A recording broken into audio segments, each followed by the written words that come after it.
welcome to ETF Edge, your go-to place for everything exchange-traded funds. I'm Bob Pisani. This will likely be a record year for the IPO market.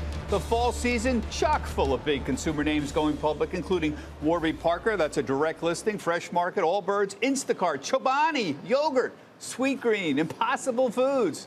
Here to talk about it, Kathleen Smith from Renaissance Capital. She's an advisory firm to IPO investors who also runs the Renaissance Capital IPO ETF. That's a basket of the most recent 60 or so IPOs. Brian Schaefer's here as well, managing director at InvestX Capital, which is enabling a marketplace for private securities transactions, allowing employees and shareholders to get liquidity while the company's still private. Kathleen, first 8 months, I have 279 IPOs, raised $96 billion. How about the overall outlook for the final 4 months? And you think this could be a record year, right?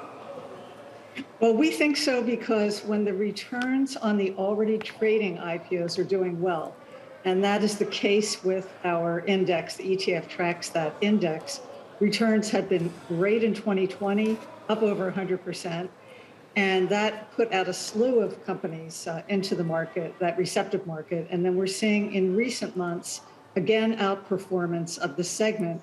And so we're predicting that we're going to have a very big year finishing up with more IPOs than we've seen since the internet bubble. And the amount of dollars raised, which could be about $125 billion, that'll be more than the IPO market has ever seen. You know, and what's striking to me is normally we have to explain software companies and biotech companies and what they do, but so many of these names that I see coming are big consumer names. Warby Parker, Fresh Market, Authentic Brands, a lot of others. Is there some kind of zeitgeist in the air where suddenly big consumer names are going to be going public? Well, I think it's good to see breadth of that sort in the IPO market. And if you look back year to date, you'll see some of the best returns have come from the consumer discretionary names. So because of that, and the technology companies that are often the bread and butter of the market, they seem to be getting a bit pricey, high in valuation. So the ones that have performed well have been consumer discretionary, so it should be no surprise that we're seeing a lot of these names. And it makes it kind of fun because now we don't have to describe what Chobani does. Yeah, and there's a number of other well-known consumer brand names that have not yet formally filed but have a pretty good chance of going public next year, this year as well, Kathleen. And I'm just very impressed with the list. The list is great. We're going to see Warby Parker try to do a direct listing, and we think that could be $1 billion of issuance at maybe a $3 billion or so valuation. We have some other really big names, Authentic Brands, which ought to be doing $1 billion plus IPO, and that's a licensor of brand names like Brooks Brothers and Nautica, and a company called Freshworks. They're a little bit like Zendesk, very fast growing, and again in the $1 billion category. Once we got back from Labor Day, we just saw a tremendous quality of company get onto the IPO calendar. So next week, we're going to see over $3 billion of issuance.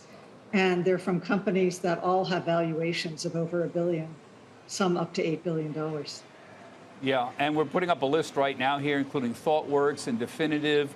Rivian's another one that's a potential IPO company that's out there. I'm wondering if you think all of these are going to be coming. Obviously, the most important thing is the state of the market. So far, the market's been holding up very well. Are we going to see a sudden rush starting next week, where in the next 3 weeks, you're just going to see a massive number? What does the calendar look like? The calendar is filling up now. So I would say we're seeing a rush. Now, the one important thing about the IPO market is there's a pricing mechanism here. And these companies are all going to be compared to already traded public peers. So if the overall market goes down, the pricing will be adjusted on these IPOs. They should be. If not, the deals won't work. And that is important because if deals don't work, then investors stop participating. So I think if the IPO mechanism has been working just fine, I don't see why it wouldn't. And unless we get to some really big corrections, I think the pricing mechanism will give us deals that have values that make sense to investors.